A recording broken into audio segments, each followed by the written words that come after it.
Welcome back, folks. Another episode of the Sports Science associated with covering elite receivers training video. I'm your host, Tyrone A. Vance, and today's drill, we're going to cover the out route. So I always like to start off with the equipment that's required for this drill, which is the big cone and the little cone. Big cone and little cone. Big cone represents the wide receiver. Small cone represents the defensive back. Let's move this out the way. All right. This is a 5-cone drill. You only need 5 cones. 1, 2, 3 for the receiver, 4 and 5 for the defensive back. All right. Let's look at what's going on here. So you got a receiver here, the receiver trying to get 5 yards. When that receiver runs 5 yards, generally when they're inside here on the hash, they somewhere on the hash or right between the hash and the sideline. You see I have the numbers here representing the numbers close to the sideline. Generally the receiver's inside foot would be facing the quarterback, inside foot. That keeps the timing together for the quarterback and the receiver. That's why that's done. Because generally speaking, when he runs 5 yards, that 6 foot is going to plant and he's going there. But conversely, like what we want to do is match our timing with their timing. So when I'm backpedaling, I'm exploding back. I know I'm going to hit 5. If I happen to see that out route developing, and the reason why I think it is because I watch film. This is what they like to do, and with a combination of he's showing me the route, he's inside the hash, he's exploding, he's trying to attack my outside shoulder here, because I'm going to be, if you notice, I'm lining up outside shade here. I'm just outside shade, 4 yards off this guy. 4 yards off, outside shade. And that's due to the fact that most of the real estate is on the outside, so I want to protect more on the outside. If he go inside, he's kind of close to my linebackers and my safety, so I'm getting help. So I want to be on this outside shade. So when he comes off, I'm coming. I'm exploding backwards. And we're going to talk about a drill. I don't know. I have another drill that I need you guys to do, and that's the backpedal explosion drill. I'm going to show you guys that drill so you know how to explode backwards. The reason why we like to explode backwards is because we want to maintain a cushion. We want to maintain as much cushion as we can from the receiver to our back. Not too much, but not too little. It has to be just right. This is a just right formula we're trying to get here. So I'm matching their timing with my timing. So I'm going back 5 on my 6 foot. I'm pushing off, going backwards. Already red, because I built that muscle memory because I do these drills over and over again. So I know his foot is going to make a distinct move. What kind of move is his foot going to make? Well, his inside foot is gonna plant. That's the only way he can get out. You gotta plant the foot in.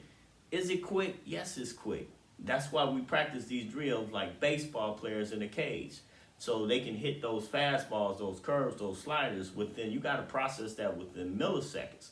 We do the same thing, we just do it running backwards, but our eyes can see. So I can see that route developing, that foot plants in the dirt, and it takes him this way. Now, if he was running a different route, let's say, for example, a comeback route, his foot is gonna go forward out. He's gonna lean forward out hard. And then that tells me that's possibility of, I say possibility because I'm waiting on that ball to come out, but my mind is processing in milliseconds, that's possibility of a comeback route. So I'm going to jump that route real quickly. And I know they can do it out and up. I know that. I'm going to talk about the out and up a little bit later in this video drill here. So let's go. Now, if you notice here, if I hit 6 yards, if I hit on that 6 foot and he has to plant on that 6 foot, he has to go approximately 5 to 7 yards. And I'm going to suggest you do these drills with cones out 5 yards and then 7 yards out. 5 yards and 7 yards, and practicing getting there. But here's the key to this. This guy here, the receiver, he has to go 5 to 7 yards.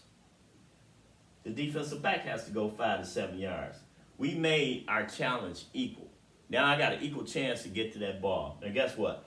If I'm faster and quicker than this receiver, I got a better chance. Here's my example. My suggested videos to watch is the Adams route running. I want you guys to go to that video. I have it on my video suggestions module. You will see it there. Highly suggest you watch that. And in that, you're going to see a matchup between Davante Adams and Darius Slay. Well, what Darius wanted to do was, Darius wanted to play him press man right here. Darius is about 5'11". Davante Adams is quick, just as quick as Darius Slay, not as fast. So, but what Davante wanted to do is attack his inside shoulder, attack his outside shoulder, which he would have did. Even if I'm back four, he's still gonna try to attack my outside shoulder. However, Darius Slay made it a little bit easier. He was up close trying to press him, but you gotta understand Davante Adams is 6'1", 200, and I believe he's 215 pounds. So he's a little bit bigger than Mr. Darius Slay there. So what Davante did is took him outside, came back and took him inside, came back and attacked his outside shoulder, and ran up the field. Darius ran with him, but he was boxed out. He was already boxed out up until this point. Still had him boxed out. Davante Adams planted that inside foot, went to the sideline, ball was released. He caught it about right here. It was nothing Mr. Slay could have done. But had Mr. Slay played 4 yards off, he could have read that route. That's what we want to do, read routes, learn how to read routes. You got to train yourself to read routes first. He would have expected maybe an out route, and sure enough, it's that out route, which he's practiced over and over and over again. So within milliseconds, that 6 foot hit, his back foot on that 6 step hits. And he's changing direction and going back to the ball. And we always say we want to attack the outside shoulder. That's our focal point. So if it's high, we already in position. If it's a shallow, if it's coming toward his hip, we can make a play on the ball with our offhand. So why do we want to do these drills over and over again? Because it develops muscle memory. Read routes, develop muscle memory, and use your peripheral vision at the same time. Peripheral vision here is when I first line up, my peripheral vision, the first thing I'm going to do is check my peripheral vision. Make sure I can see that quarterback, make sure I get a beat on him. Peripheral vision for DBs is similar to a basketball player shooting a free throw. He wanted to take 2 dribbles and bend his legs and extend himself, go with his follow through. Well, we like to always check our peripheral vision. So when I line up with this guy, I got to know where his waist is at, waist to foot. We always say that, waist to foot, because that's important. That's going to be the telltale sign of the route. If you ever run a route yourself, just get out there and run it. When you plant your foot and twist, you're going to notice your waist has to change. It has to change directions. It's going to make that angle. All those are distinct moves, subtle moves of this that's giving you the route. Now, had he wanted to go inside, his outside foot would have planted. That would have told me he wanted to make a dig route for some reason, or maybe he was in the right type of defense. So, not a problem. I see that route because I read routes. I'm going to go inside instead of outside. It's the same thing, it's just opposite. So, that's why we work on these drills both ways. We work on going out, and you want to work on going in. Now, these lines, you see we're even here. The quickest distance to a point is a straight line. That's why you want to attack on straight line angles. The quickest distance to a point is a straight line. He don't want to round this off, and neither do I. I want a straight line. He wants a straight line. That way he can get there. So we've already covered. We want to read route, build muscle memory. We want to explode into our back pedal. We want to explode off the back foot when we change in directions. Now, changing directions. When you change direction, you want to change like you're coming out the blocks. There's another drill I'm going to have, and it's going to show you how to identify what your comfort zone is in reference to your change of direction. I already know mine is 33 inches from my toes to the back of my foot. So always change direction that way. I'm coming out the blocks. I'm getting explosion. Your first 2 steps is critical in trying to get to the spot where the ball is being thrown. Get to the spot where the ball is being thrown. I seen some on YouTube about Steph Curry, sports science of Steph Curry. And by the way, the sports science is science of what will make you better. That's why I set these drills up, because they're designed to make you better. So, but I seen something on Steph Curry, and it stated that it demonstrated that Steph Curry was one of the quickest guards in the league getting to his spot. That's right. He gets to his spots where he wants to on the court, and that's where he is going to release that shot. And to do that, he practiced that over and over again, but he's the fastest and quickest is doing that. So the man who wins is going to be, and if you a defensive back, your job is to, one, not let the ball touch the receiver's hands, because he is a receiver for a reason. He can catch. So we don't ever want the ball to touch their hands. But to do that, we got to get to the spot where the ball is being thrown, and then we got to become efficient at finding that, locating the point of that football and knocking that ball down. If it's a late throw, then that's just a pickoff. So, but to do that, you got to be in position first in order to make a play on the ball. So if you can't make yourself relevant and get to that position, you won't be able to make that play. So also in the video suggestion, I want you to watch, you guys get a moment, watch Stephon Diggs run his out routes.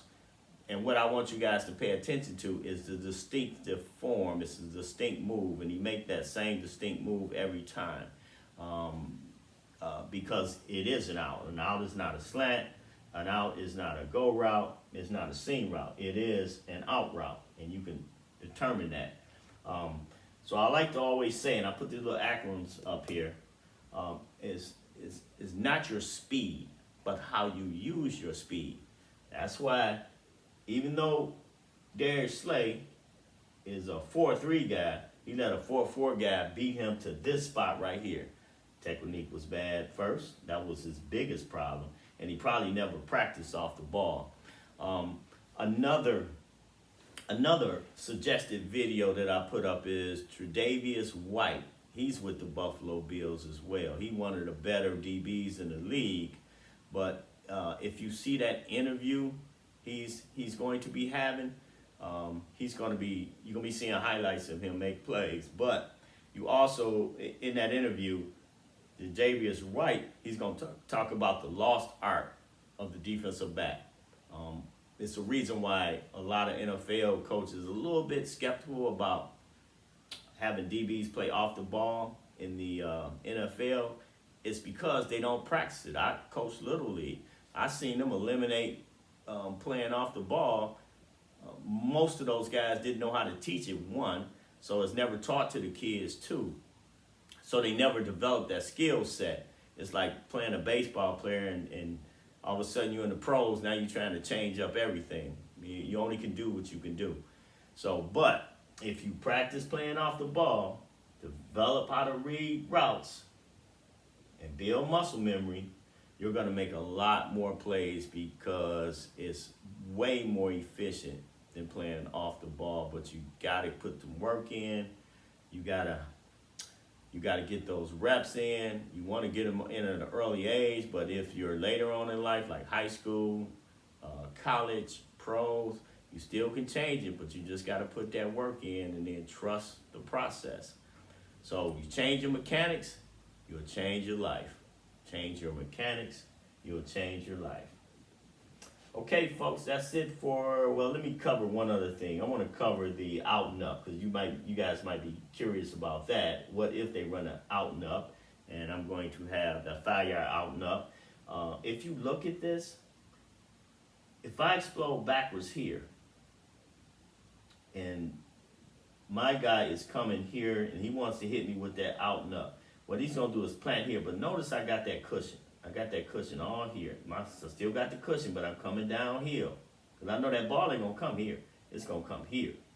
But by the time I get here, he's going to make his 2 steps in, 1, 2, and then he's going to take it back up the field. But look what I'm going to do. And because I pre-practiced this, I pre-rehearsed this, I'm going to come back in, 1, 2.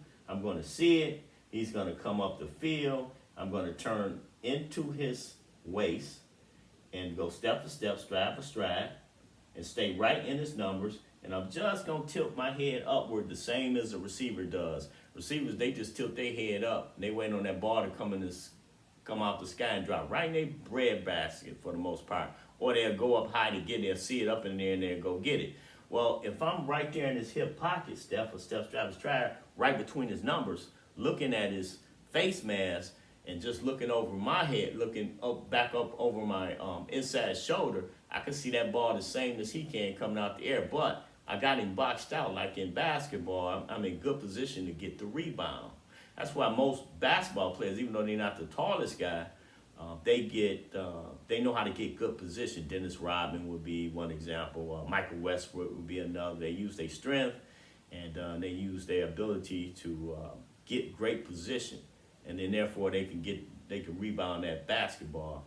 Well, in our particular case, all I want is the opportunity to knock that ball out the air and or intercept that football. But I got to be in great position in order to do that. So, coaches, let me tell you something here. If you could develop your outside cover corners and they both know how to become experts at off-the-ball techniques, you can run a lot of blitzes now. You can run a lot of blitz because literally that makes us we're like maybe safeties backing up. The ball got to come out quick, and all we doing is breaking on the football, just breaking back on the football. You watch some of that video film, you will see a lot of guys, when pressure is coming, the quarterback has to get rid of the ball quickly.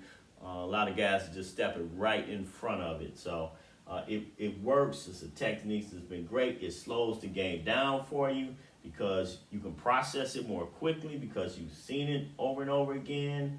I'm kind of hoping this makes sense.